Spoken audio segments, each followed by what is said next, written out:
जैसा कि आप सभी जानते हैं, आजकल लोग शरीर को न्यूट्रिशन प्रदान करने के लिए तरह तरह के फूड सप्लीमेंट का प्रयोग करते हैं, जिनमें से फ्लैक्स ऑयल, नॉनी और स्पिरुलिना प्रमुख हैं। फ्लैक्स ऑयल, नॉनी और स्पिरुलिना के क्या फ़ायदे हैं, इसके बारे में मैं आपको नहीं बताऊंगा। इनके फ़ायदों के बारे में इंटरनेट पर पहले से ही काफ़ी जानकारी उपलब्ध है, आप वहाँ से देख सकते हैं। मैं आज बात करूंगा कि अगर हम इनको पैक्ड फॉर्म में इस्तेमाल करते हैं तो शरीर को क्या नुकसान हो सकता है। ये शुरू करते हैं।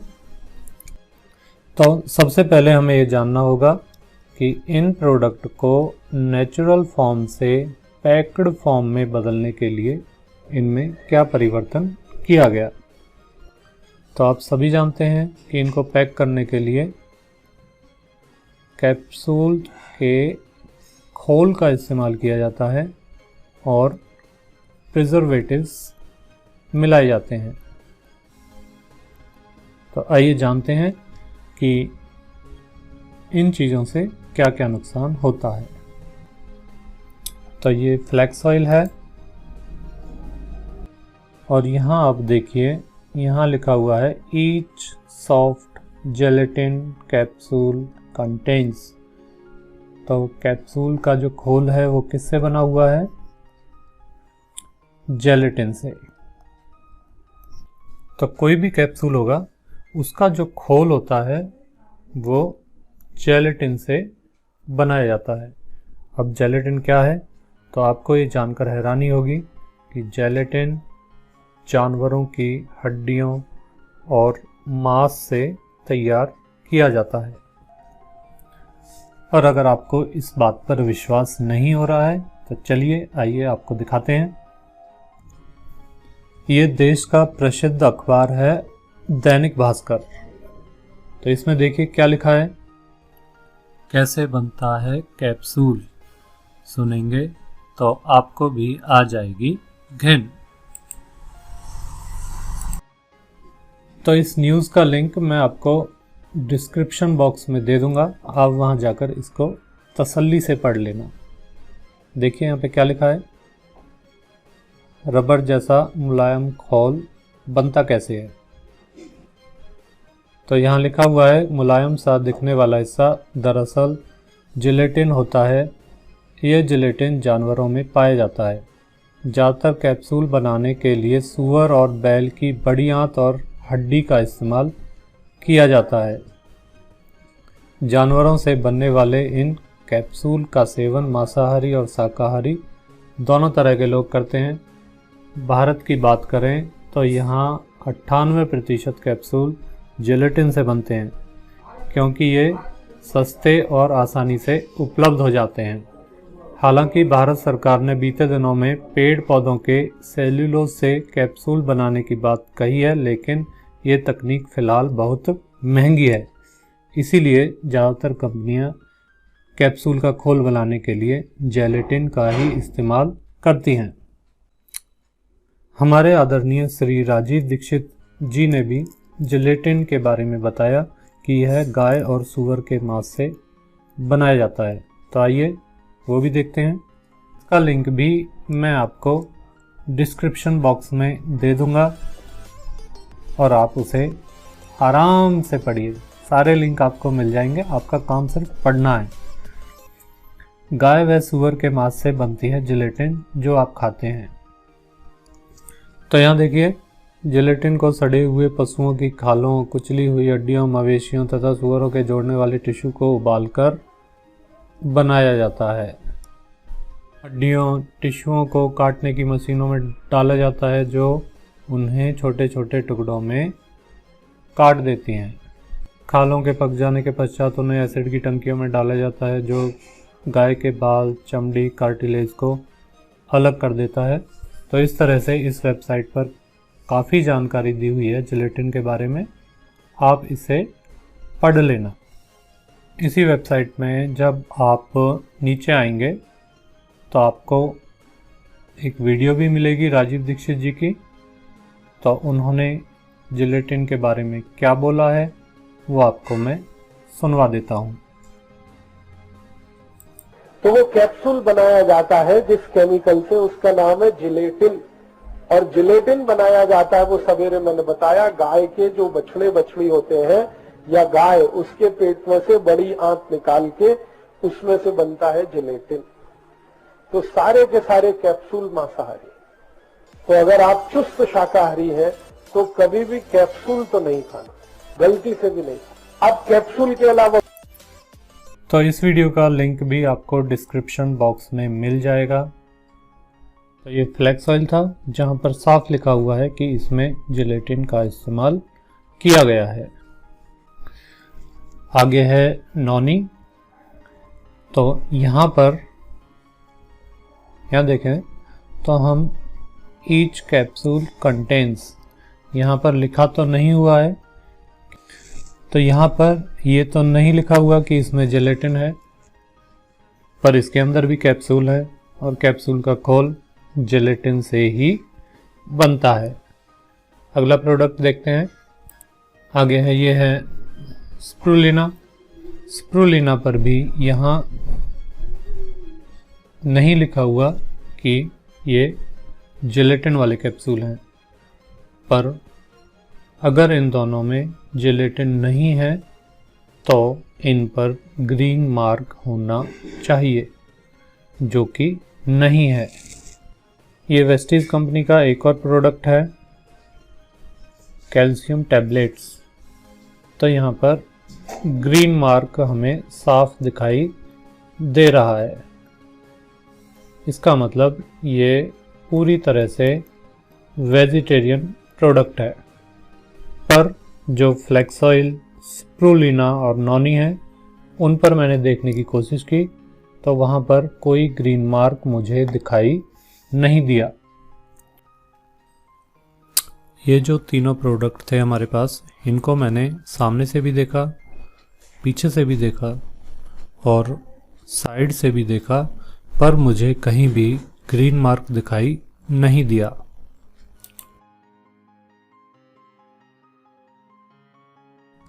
आप एक चीज़ और यहाँ नोटिस करेंगे कि FSSAI यानी कि food safety and standards authority of India, जो ये संस्था है, उसने इन तीनों प्रोडक्ट्स को अभी अप्रूव नहीं किया है। FSSAI ने सिर्फ जो मेरे पास ये 4 प्रोडक्ट हैं यहाँ पर फोटो में, उनमें से कैल्शियम टैबलेट्स हैं, उनको ही अप्रूव किया है। तो इनके पास तो अप्रूवल भी नहीं है FSSAI का। और ये अप्रूवल शायद इसलिए नहीं है क्योंकि इन्होंने इनमें प्रिजर्वेटिव्स का इस्तेमाल किया है। तो आइए जानते हैं कौन कौन से प्रिजर्वेटिव्स हैं जो इन्होंने इस्तेमाल किए हैं। तो सबसे पहले ये फ्लैक्स ऑयल है। यहाँ पर इन्होंने लिखा हुआ है कि अप्रूव्ड कलर यूज़ किया है और प्रिजर्वेटिव्स यूज़ किए हैं। प्रिजर्वेटिव्स कौन कौन से हैं? तो इन्होंने यूज़ किए हैं methyl paraben and propyl paraben. 2 preservatives इन्होंने यहाँ पर यूज़ किए हैं। चलिए अब आगे चलते हैं। तो ये है नॉनी और यहाँ पर देखते हैं इन्होंने कौन से प्रिजर्वेटिव्स इस्तेमाल किए हैं।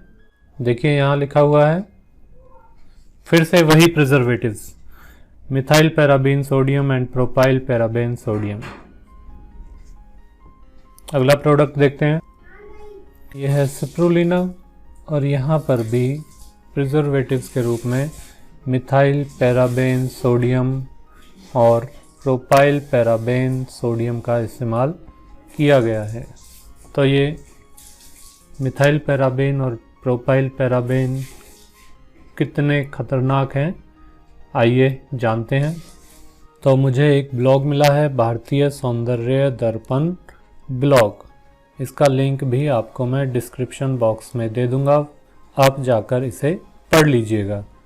तो ये ललित चौहान जी का ब्लॉग है लिखा है कि कई केमिकल्स के हमारे स्वास्थ्य पर हानिकारक प्रभाव हो सकते हैं, जिनमें से एक है पैराबीन, सबसे ज़्यादा विवादास्पद। पैराबीन क्या है ये बताया हुआ है। पैराबीन का उपयोग कहाँ होता है? तो पैराबीन का उपयोग शैम्पू में, मॉइस्चराइज़र्स में, कंडीशनर्स में, लोशन में, क्रीम में, दवाइयों में, ब्लश में, फाउंडेशन में। इसके अलावा इसका प्रयोग टूथपेस्ट में भी होता है। और पैक्ड फूड होते हैं जो, उनको प्रिजर्व करने के लिए, लंबे समय तक प्रिजर्व करने के लिए भी इसका प्रयोग किया जाता है। तो यहाँ पैराबीन के क्या प्रभाव हैं? लिखा हुआ है कि कई रिसर्च से यह सामने आया है कि पैराबीन के अंश ब्रेस्ट कैंसर के टिश्यू में पाए गए हैं। इसलिए ब्रेस्ट कैंसर और पैराबीन के संबंध पर रिसर्च की जा रही है।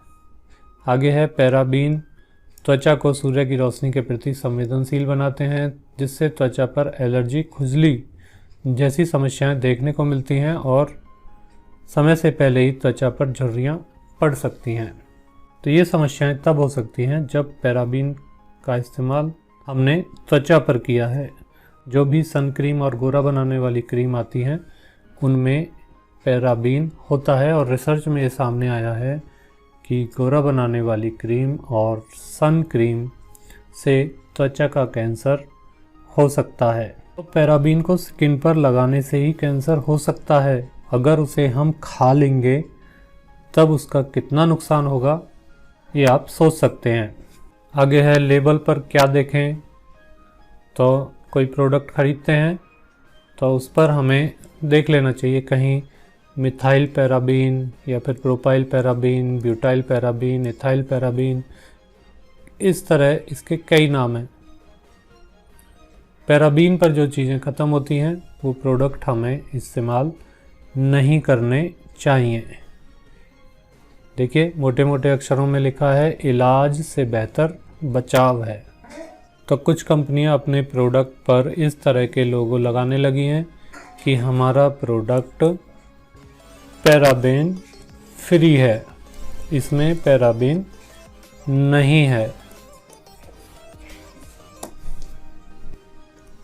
यहाँ एक और ज़रूरी जानकारी दी हुई है कि डेनमार्क ने बच्चों के प्रोडक्ट्स में पैराबीन के इस्तेमाल पर पूरी तरह से बैन लगाया हुआ है। कई देशों में यह चर्चा का विषय बना हुआ है कि थोड़ी मात्रा में इसका इस्तेमाल किया जा सकता है या नहीं। फिर भी ब्रेस्ट कैंसर और त्वचा से संबंधित बीमारियों से संबंध पाए जाने के कारण हमें सावधानी बरतनी जरूरी है। वैसे भी कहते हैं इलाज से बचाव बेहतर है, तो बिल्कुल सही है। डेक्कन क्रॉनिकल एक फेमस न्यूज़पेपर है। तो यहाँ पर 31 अगस्त 2016 को एक न्यूज़ आई, तो देखते हैं इसमें क्या लिखा था। तो यहाँ लिखा है कि ministry of consumer affairs, food and public distribution ने एक नोटिस जारी किया है अगस्त 2016 को, और उसमें कहा गया है कि टूथपेस्ट में और कॉस्मेटिक्स में तुरंत प्रभाव से पैराबीन का प्रयोग बंद होना चाहिए। डॉक्टर जीवी राव जी जो संयोजक हैं और एक सीनियर वैज्ञानिक हैं forum against corruption in science के, तो विज्ञान के भ्रष्टाचार के खिलाफ जो एक फोरम है उसके ये सीनियर वैज्ञानिक हैं और उसके संयोजक हैं जीवी राव जी। उन्होंने कंप्लेंट की थी ब्यूरो ऑफ इंडियन स्टैंडर्ड्स को, और उन्होंने कहा था कि मिथाइल पैराबेन और प्रोपाइल पैराबेन ये योगदान देते हैं कैंसर के ट्यूमर को बढ़ाने में। तो यहाँ आगे लिखा गया है कि 2005 में लैब में मानव ब्रेस्ट कैंसर कोशिकाओं पर जो पैराबीन्स उगाए गए वो एस्ट्रोजन रिसेप्टर्स से बंधे हुए होते हैं। तो ये एक चिंता का विषय है। इसके कारण महिलाओं में ब्रेस्ट कैंसर की संभावना बढ़ जाती है। तो इस संबंध में डॉक्टर जीवी राव द्वारा एक विस्तृत विवरण सरकार को दिया गया कि ये जो पैराबीन्स हैं ये कई प्रकार के होते हैं, जैसे isopropyl parabens, isobutane parabens, phenyl parabens, benzyl parabens, pentyl parabens, और इनका प्रयोग कॉस्मेटिक प्रोडक्ट्स में जैसे कि शैम्पू, बॉडी लोशन और आदि में किया जाता है। डॉक्टर राव ने अखबार को बताया कि जो पैराबीन्स हैं उनमें ये क्षमता होती है कि वो एस्ट्रोजन हार्मोन की नकल कर लेते हैं और उसके कार्य में फिर बाधा डालते हैं। 2005 से लेकर 2008 तक 40 ब्रेस्ट कैंसर सैंपल्स की स्टडी की गई, जिसमें ये पाया गया कि 99% लगभग सभी में किसी न किसी एक टाइप का पैराबीन था। तो इस न्यूज़ का लिंक भी आपको डिस्क्रिप्शन बॉक्स में मिल जाएगा, वहाँ से आप पढ़ लीजिएगा। तो कोई भी फूड सप्लीमेंट, कॉस्मेटिक्स का सामान, टूथपेस्ट आदि खरीदने से पहले आप ये चेक कर लें कि उसमें पैराबीन तो नहीं है। चेक करने के बाद ही आप उसे खरीदें। आप कोई भी फूड सप्लीमेंट अगर कैप्सूल की फॉर्म में लेते हैं तो उसमें जिलेटिन तो है ही। पैराबीन है या नहीं, इसके लिए आप इंग्रेडिएंट्स की जो लिस्ट दी है प्रोडक्ट के ऊपर, उस पर देख लीजिए। पैराबीन और जिलेटिन वाले प्रोडक्ट्स का इस्तेमाल करना है या नहीं करना, इसका निर्णय आप अपने विवेक से लीजिए। मेरा काम है आपको जानकारी देना। धन्यवाद।